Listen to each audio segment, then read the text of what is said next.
E vamos orar para que o Espírito Santo use a vida dele nessa manhã para abençoar a nossa vida, para edificar a nossa vida, corrigir os rumos do nosso coração e da nossa vida. Pai, obrigado pela vida do Clóvis, obrigado pelo mover do Teu Espírito Santo sobre a igreja, obrigado por esse tempo de louvor e de adoração. Que o Senhor abençoe a vida do Clóvis nesse momento, que ele seja um instrumento usado pelo Senhor, que a profecia jorre dos lábios do Teu Filho. Oramos pedindo ao Senhor que dons espirituais se manifestem durante a pregação da Tua palavra e que o Teu nome seja glorificado nesse lugar. Pedimos isso em nome de Jesus. Amém. Levante a mão e diga: Senhor, me dá um coração receptivo para a Tua palavra. Que sejamos daqueles que não são apenas ouvintes, mas praticantes da Tua palavra, em nome de Jesus. Bom dia, igreja, graça e paz. Bem? Antes de começar a mensagem, enquanto a Evelyn falava, Deus falou isso comigo de novo. Na verdade, Ele tem falado isso desde manhã, quando eu acordei, enquanto eu assistia um vídeo antes de vir para a igreja. A palavra de Deus fala que aqueles que creem veriam sinais de maravilhas, prodígios, cura. Aqueles que creem veriam coisas maravilhosas. Mas Paulo, quando ele está escrevendo aos Romanos, ele diz assim, eu não me envergonho do Evangelho, porque é o poder de Deus. Mas que figura o Evangelho nos apresenta? Quem que os Evangelhos nos apresentam? Jesus. Ele é a maior manifestação do poder de Deus. É por isso que quando nós oramos em nome de Jesus. É por isso que quando nós esperamos em nome de Jesus, porque há poder no nome de Jesus. Repita isso comigo, há poder no nome de Jesus. Você pode dar um glória a Deus? Aleluia, glória a Deus, nós cremos nisso.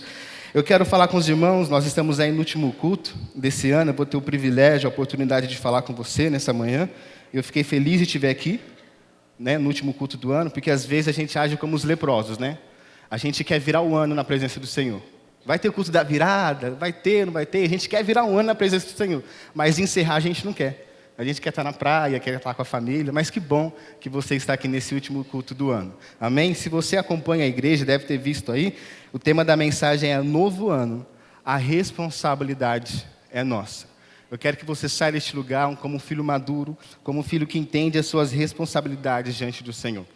E antes de compartilhar a mensagem, nós lemos o texto, eu quero compartilhar. Eu tentei essa semana criar uma ilustração que demonstra muito bem como eu estou encarando esse próximo ano que virá, o ano de 2020. Suponhamos que um pai que tenha 3 filhos, ele chegou no filho mais velho e disse assim, olha, no aniversário de 15 anos desse filho, o pai chegou para o filho e falou assim, você está fazendo 15 anos hoje. Eu quero assumir um compromisso com você. Se nos próximos 3 anos você guardar valor X da mesada que eu dou para você durante o mês, até você completar 18 anos, você vai ter o dinheiro para pagar a sua habilitação. E depois que você tirar a sua habilitação, quando você começar a trabalhar, nós iremos na concessionária e nós vamos tirar um carro zero para você. Eu vou pagar metade e você vai pagar metade. O filho cumpriu com a parte dele. Ele guardou a mesada, completou 18 anos, tirou a habilitação, começou a trabalhar, o pai foi com ele na concessionária e tirou um carro novo para ele. A filha do meio, quando completava 15 anos, o pai fez a mesma proposta.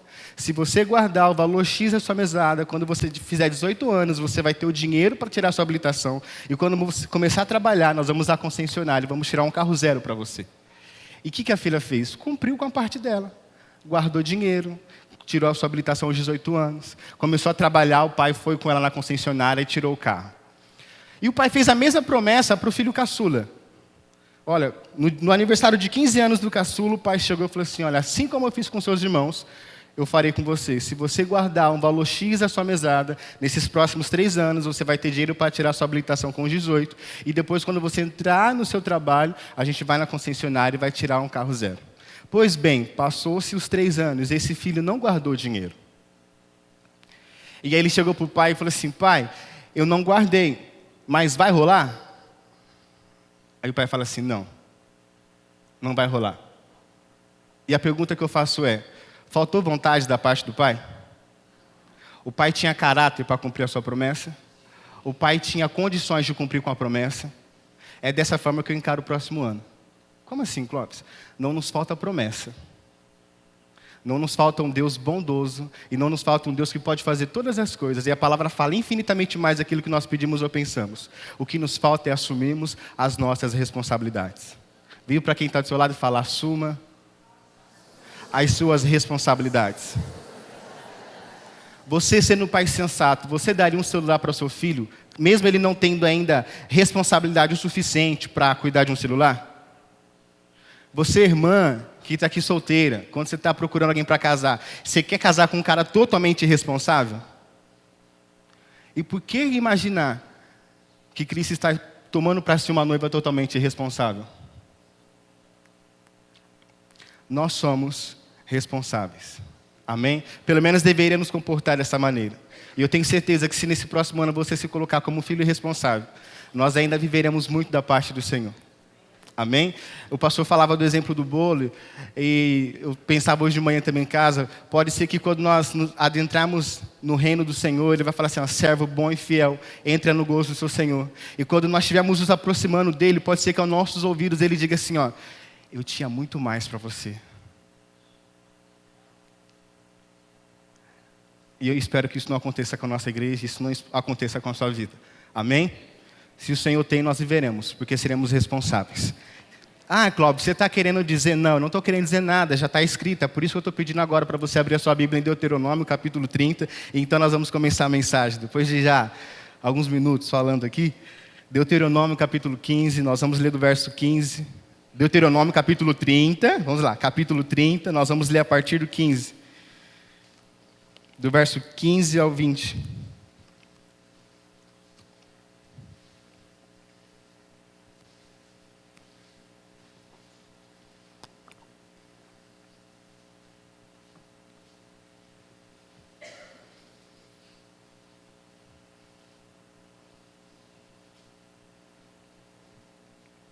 Amém? O texto diz assim, vê que proponho hoje a vida e o bem, a morte e o mal.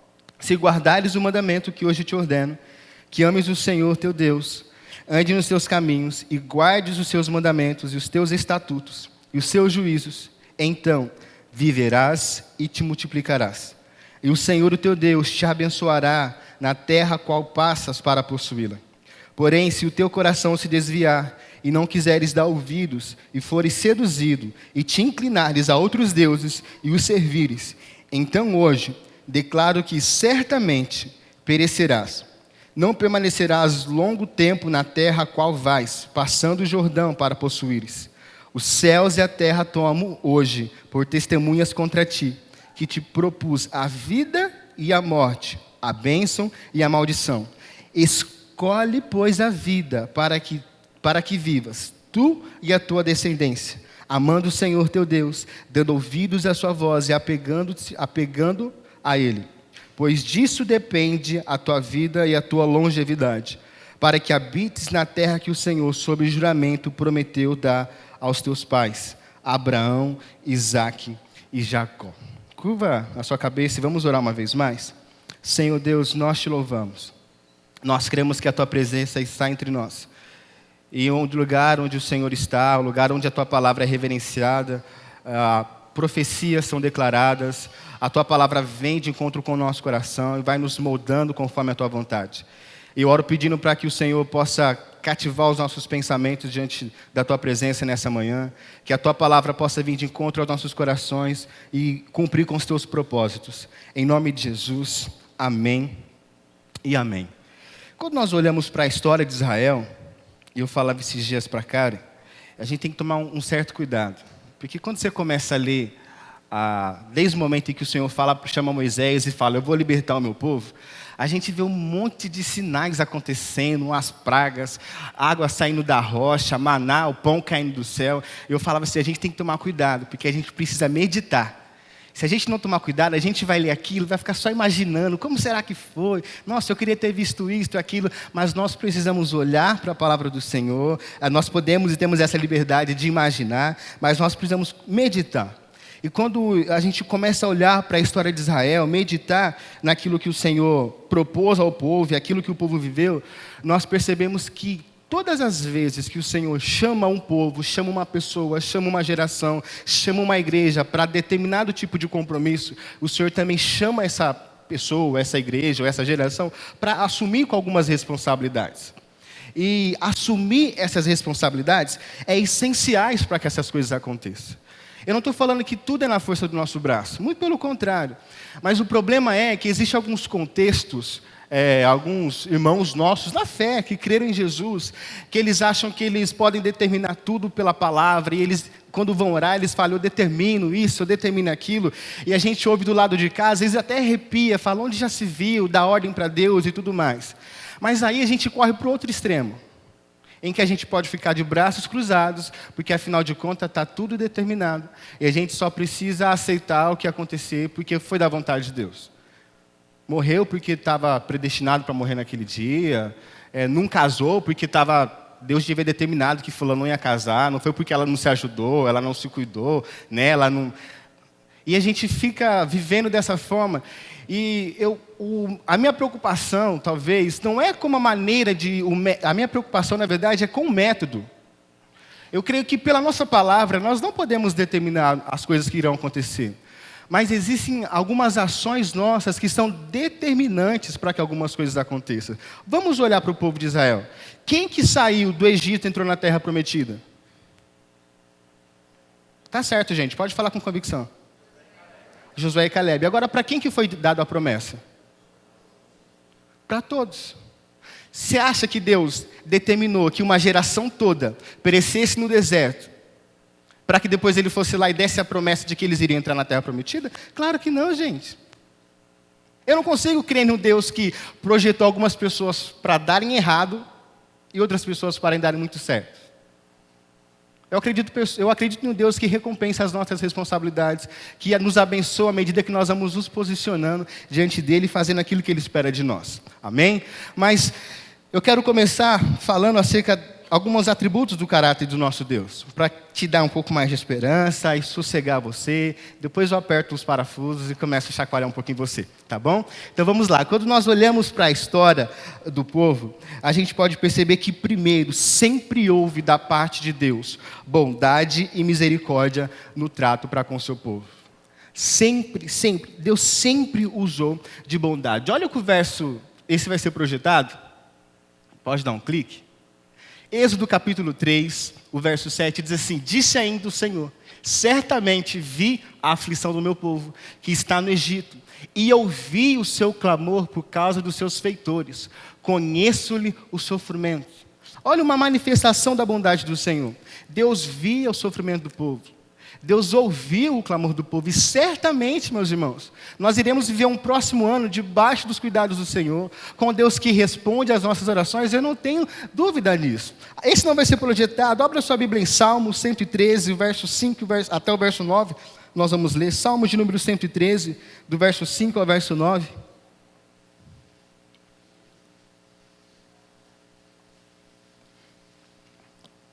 A Evelyn até me ajudou, o meu serviço nessa manhã, compartilhando um testemunho dela, falando da maneira com que Deus ouviu as suas orações. Olha o que o salmista no Salmo 113, versos 5 ao 9 diz. Posso ler? Salmo 113, do 5 ao 9 diz: quem é como o Senhor, o nosso Deus, que reina em seu trono nas alturas, mas se inclina para contemplar o que acontece nos céus e na terra?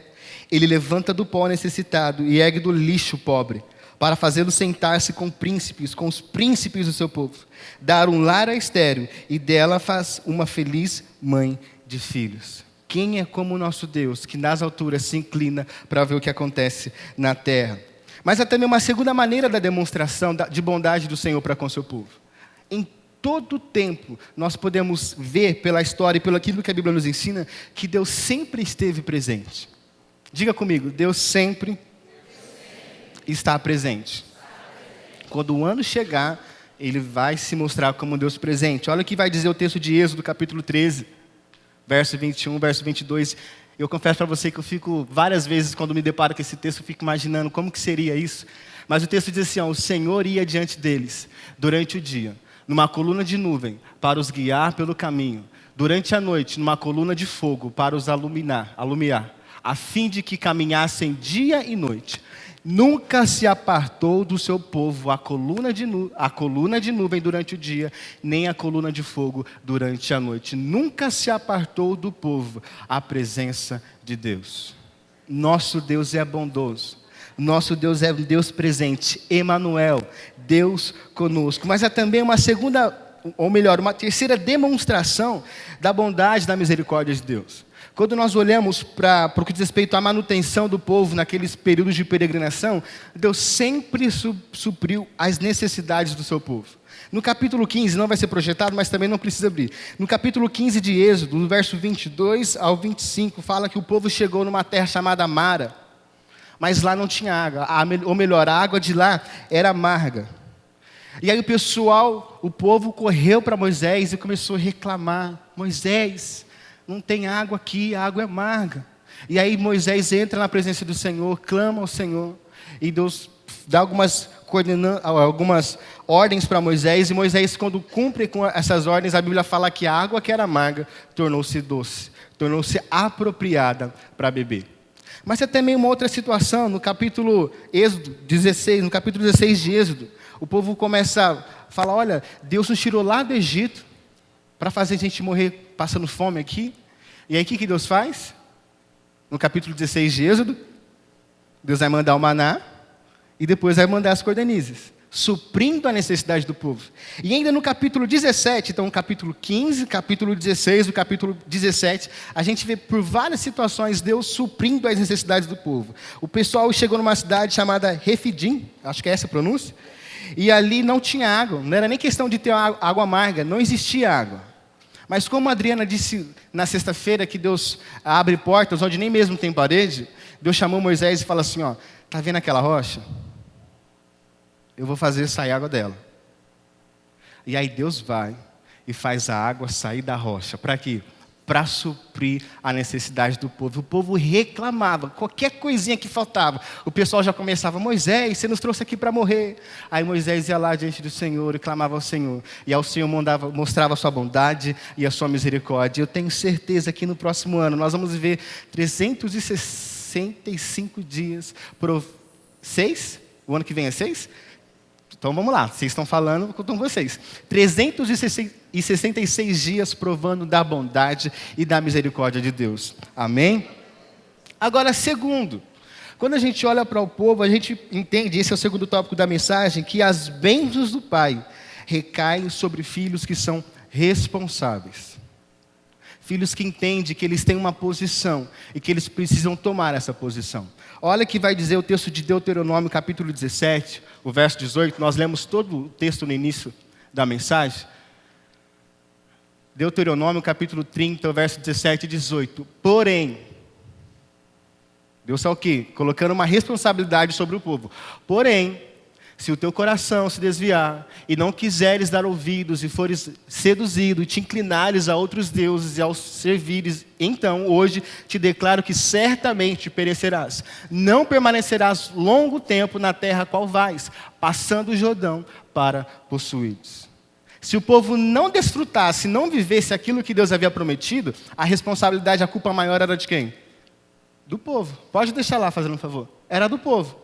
Porém, se o teu coração, se você não cuidar, se você não fizer o que eu estou pedindo, se você não guardar os meus mandamentos, vocês não irão viver essas coisas. E nós precisamos entender que essa lei da semeadura se aplica a tudo. Em Romanos capítulo 13, verso 7, o final do texto diz assim: a quem honra... O que o texto diz? A quem honra, honra. Malaquias capítulo 3, ao dizimista, o que ele faz? Ele repreende o devorador e faz com que os céus se abrem sobre a vida dessa pessoa. E eu postei essa semana no Facebook, algumas pessoas têm o céu fechado sobre a sua vida, não porque houve uma determinação divina, mas porque um comportamento dela fez com que isso acontecesse. Mas nós cremos que Deus é bondoso e misericordioso e que Deus é fiel. Amém? Agora, quem que experimenta isso? Deus é bondoso e fiel com todos o tempo todo? Alguns dizem Outros disseram não. Então abra sua Bíblia em Salmos de números 18.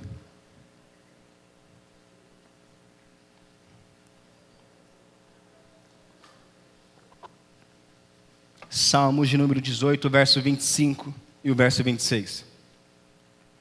Eu gostaria que você, assim que encontrasse, você fizesse a leitura em voz baixa para você. E depois eu vou te fazer a pergunta novamente. E aí você vai me responder.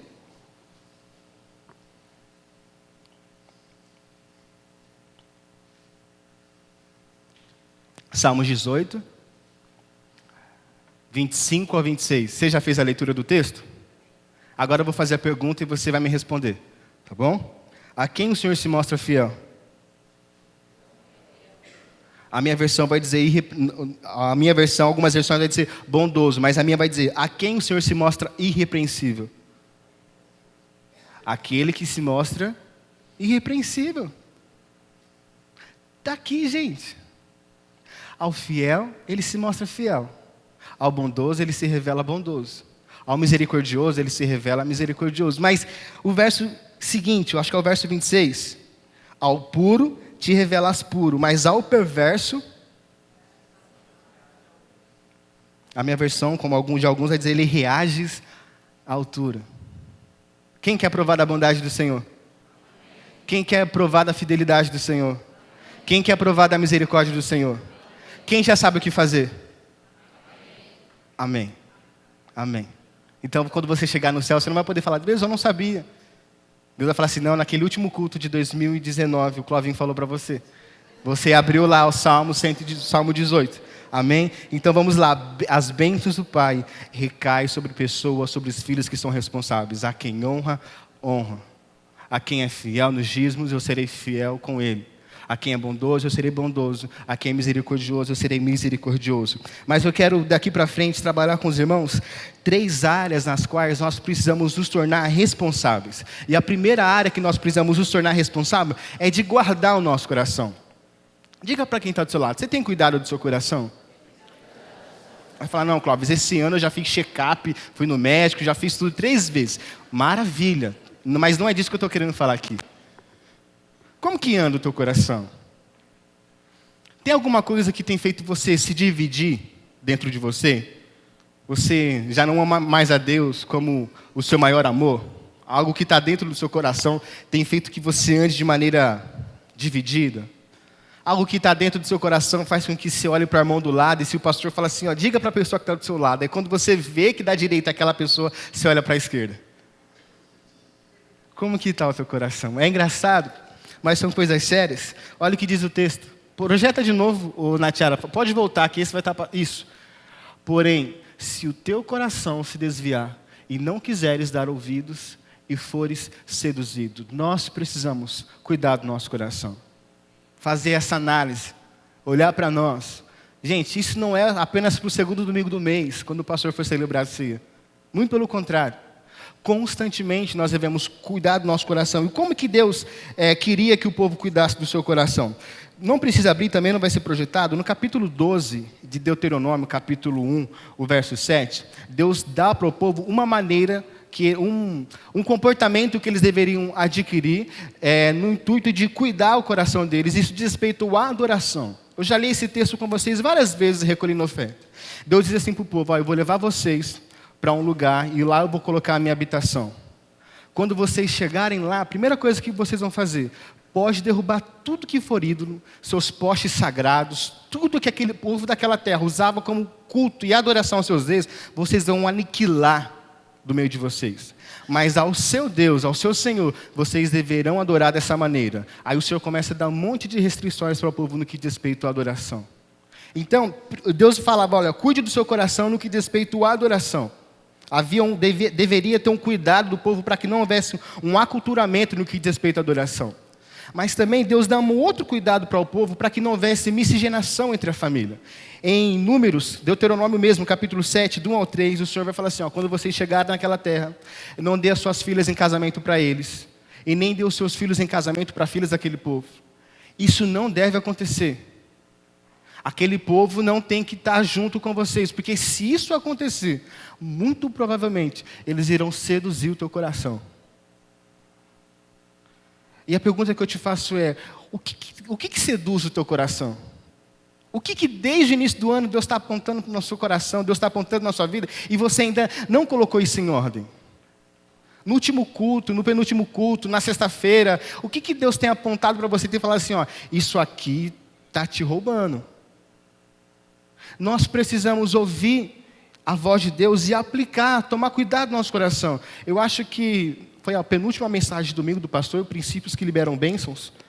Talvez tenha sido por aí. E teve um princípio que quando o pastor começou a falar, parecia que estava eu e Deus só. Aí eu falei assim, caramba, é sério mesmo, preciso consertar isso aqui. Eu saí do culto, a primeira coisa que eu fui fazer é começar a colocar essas coisas em ordem. Deus falou para mim que eu tinha que honrar mais 2 pessoas. E a primeira coisa que eu fui fazer, honrar essas 2 pessoas. E aí, Deus é tão bom ainda, que quando eu cheguei em casa, a Karen falou assim, amor, eu queria dar um presentinho para fulano. E fulano era uma das pessoas que Deus havia falado para mim, honra. Eu falei assim, então, você está com uma ideia aí? Então faz que você está... Vamos honrar essa pessoa. Porque Deus estava falando comigo aquilo. E nós precisamos honrar. Se Deus está pedindo para honrar, honre. Se Deus está falando aquela amizade, está muito próximo.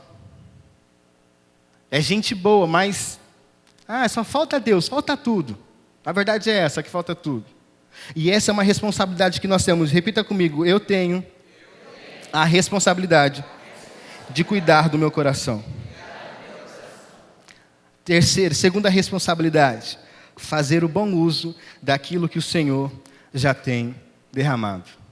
E essa aqui, eu como membro da igreja, mas também como indivíduo, olhando para o ano que nós tivemos, eu acho que é uma das maiores responsabilidades que nós devemos tomar cuidado.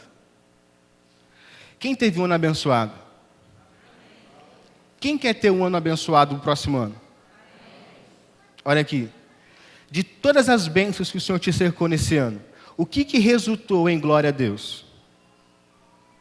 De tudo aquilo que Deus te deu esse ano, o que resultou em adoração ao Senhor? Aquele carro novo que você conseguiu comprar, glória a Deus por isso. Se você trocou de carro e eu vi, não te dei os parabéns, eu estou te dando agora, meus parabéns, eu vibro com você. Mas olha aqui, por que você parou de dar carona?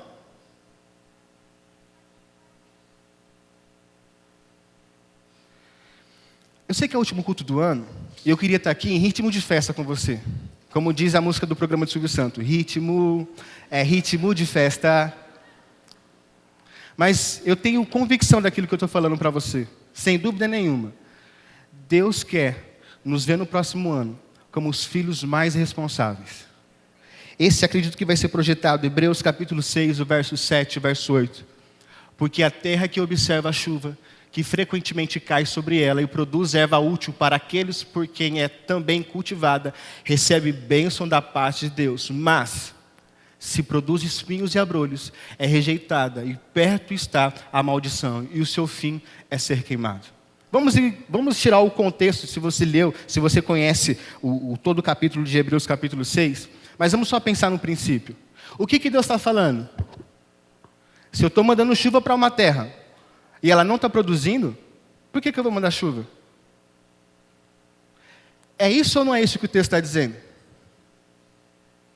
Se eu estou dando para a igreja, no ano de 2019, a possibilidade de estender os seus pilares para mais 2 terrenos, mas esse povo não quer discipular, esse povo não quer visitar, esse povo não quer trabalhar, por que eu vou continuar dando? Você consegue entender a responsabilidade que nós temos como igreja? Agora que eu estou te falando isso, nós temos capacidade para fazer isso. Deus também não dá condições para fazer isso. Só basta a gente assumir a nossa responsabilidade. Gente, em novembro, em outubro e dezembro, num período de 3 meses, nós tivemos 2 batismos. Teve igreja que talvez viveu isso num ano. E nós tivemos graça da parte do Senhor de celebrar isso em 3 meses, 2 vezes no ano. Quem serão aqueles que vão cuidar daqueles que o Senhor está acrescentando?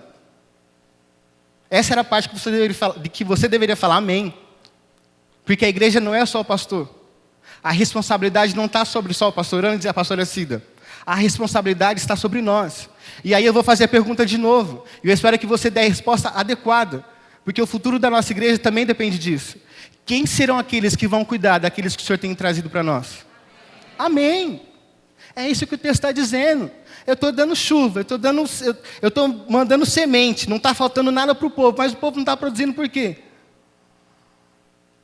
Entende quanto nós somos responsáveis? E é essa a parte que você deveria de novo falar, amém. Entende o quanto nós devemos ser responsáveis? Amém. Eu tenho muitas expectativas com relação ao próximo ano.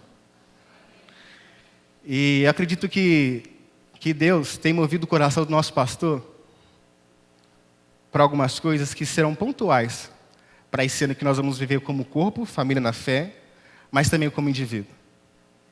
Eu acredito que o nosso pastor, graças a Deus por isso, já tem vindo algumas coisas que talvez a igreja não está vendo. Mas porque ele é o pastor, o Senhor está dando a ele a oportunidade de ver primeiro, para que ele possa ensinar o povo como andar. Amém? Então vamos lá, a segunda responsabilidade que eu tenho, diga comigo, fazer o bom uso daquilo que o Senhor tem derramado. Deuteronômio capítulo 19, verso 1 e 2, o verso 8 e 9, não precisa abrir e não será projetado. Deus fala assim para o povo, quando vocês chegarem lá, vocês vão separar para mim 3 terras. Qual que era a finalidade dessas terras? Se alguém, sem querer, matasse o seu próximo, um parente da vítima poderia vingar a morte. Então o que essa pessoa deveria fazer? Correr para essas cidades, se esconder lá, para que nenhum parente vingasse a morte da vítima.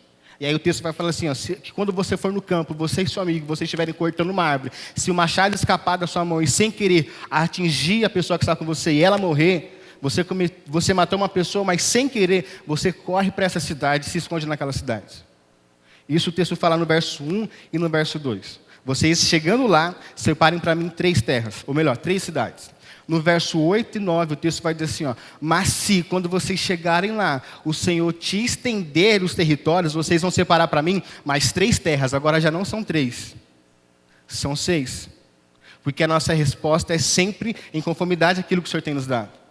Eu falei para a Karen, nós estávamos separando uma oferta missionária esse mês em casa, e a gente falou assim, amor, esse mês é o mês de 13º, não é? Falou assim, é. Eu falei assim, então a gente não pode dar o mesmo valor. Nós não podemos ofertar a mesma quantidade que nós estamos ofertando desde janeiro. De janeiro a novembro, essa oferta, acredito que a gente tá legal. Mas em dezembro, Deus está nos dando um dinheiro a mais, e a gente não vai dar mais, ou melhor, a gente não vai devolver mais, que não caminhamos dessa maneira, amém? Que sejamos responsáveis, possamos fazer o bom uso daquilo que o Senhor já tem nos dado e derramado sobre nós. 4ª e última responsabilidade que nós temos é de aguardarmos sempre no Senhor. Aguardarmos sempre no Senhor. É interessante que aquela geração que não entrou na terra prometida, há algum momento em que Moisés fica 40 dias ausente e o povo faz um bezerro de ouro para adorar. Mas é interessante que quando você olha o texto, a Bíblia diz assim, o povo diz assim, agora vamos cultuar o nosso Deus. E se você presta atenção no texto, aquele povo não estava colocando bezerro no lugar de Deus. Aquele povo estava colocando bezerro no lugar de Moisés. A ideia do texto é esta. Eles fazem um bezerro e agora vão cultuar de fato o verdadeiro Deus. O povo cria no Senhor. O que o povo não tinha era paciência. Qualquer coisinha que atrasasse, o pessoal começava a murmurar. E eu digo para você, quando eu falo que nós devemos aguardar no Senhor, a fé é importantíssima. Mas olha aqui, há um texto de Hebreus, e esse é onde nós vamos ler, vai ser projetado, então projeta para mim fazendo favor, já está aqui. Queremos que cada um de vocês mostre essa mesma prontidão até o fim, para que tenham a plena certeza da esperança, de modo que vocês não se tornem negligentes, mas imitem aqueles que por meio da fé e receberam a herança prometida. Aqueles que por meio da fé, porque sem fé ninguém pode agradar ao Senhor, mas também por meio da paciência, receberam o que Deus havia prometido. E faltou ou não faltou paciência para o povo? Claro. E que nós possamos sermos responsáveis e esperar no Senhor. E quando eu falo esperar no Senhor, não é cruzar os braços e ver ficar olhando para as nuvens. Eclesiastes fala isso, aquele que fica olhando para as nuvens e não planta, não colhe. Quando eu falo de esperar no Senhor, eu me lembro de Paulo. Paulo fala, eu trabalhei, eu suei, fiz de simples para o simples, fiz de judeu para o judeu, mas a graça de Deus na minha vida não se tornou inútil. Por quê? Porque Paulo não ficou de braços cruzados, esperando as coisas acontecer. Eu estava pensando nisso, eu falei, não vou falar, mas vou falar assim. Eu espero que alcance os efeitos que eu quero. Olha aqui, não vai perguntar depois do culto para o pastor se Deus tem uma sala e que nessa sala tem paredes na casa dele, tá bom? Vamos só imaginar comigo. Suponhamos que essa fosse a parede da sala do nosso Deus. E nessa parede, esse projetor aqui, esse espaço do projetor, fosse um quadro que Deus tem na casa dele. E esse quadro retrata toda a história, do início ao fim. Lá está pronto. Lá está pronto. Aqui não.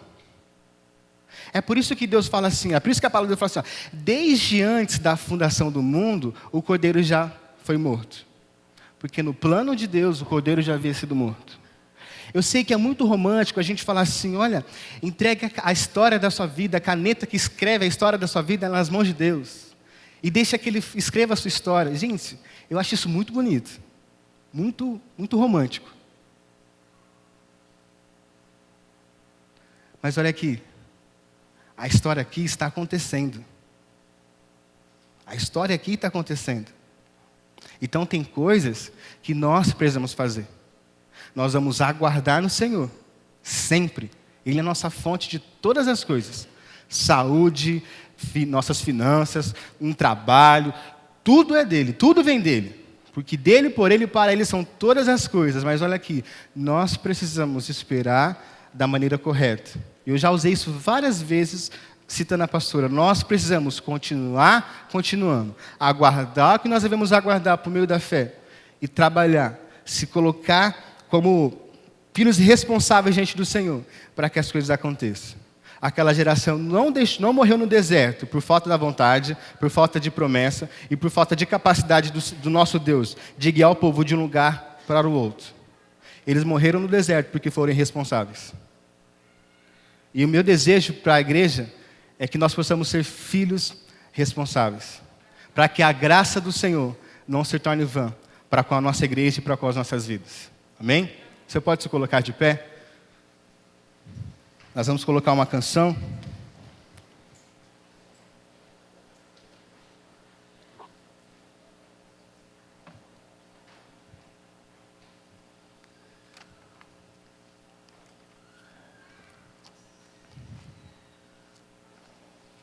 Eu quero que você adore ao Senhor. Se de fato Ele é digno, e nós cremos que Ele é, faça o seu melhor para o Senhor. Pode segurar, se não soltou ainda, segura um pouquinho. É essa hora mesmo? Desculpa, mas rapidinho. Eu me lembro que uma vez, já era crente, gente, batizado, nascido de novo. Eu estava no show da exposição, na exposição. Um grupo de pagode. Estava no auge. E eu lembro que ele terminou o show. Eu não falo isso com orgulho para você não, tá? Eu lembro que ele terminou o show cantando uma música da Gaviões a Fiel, da torcida do Corinthians. E aí os corintianos tirou a camiseta e começou a pular, girar. E quem estava lá no meio? O Clovinho. Fazendo a mesma coisa. Por que eu estou contando para você? Porque várias vezes durante o louvor, o Senhor me traz essa imagem na mente. Várias vezes. E tipo assim, ó, lá você fazia tudo isso. Aqui você não vai tirar a camisa não é nada disso. Mas você vai adorar, porque eu sou digno do seu louvor e da sua adoração. Então ao soltar a canção, louve ao Senhor. Adore ao Senhor. Ele nos guardou durante todo esse ano. Irá nos guardar no próximo ano. Como igreja, como família, como indivíduo. Vamos adorar ao Senhor.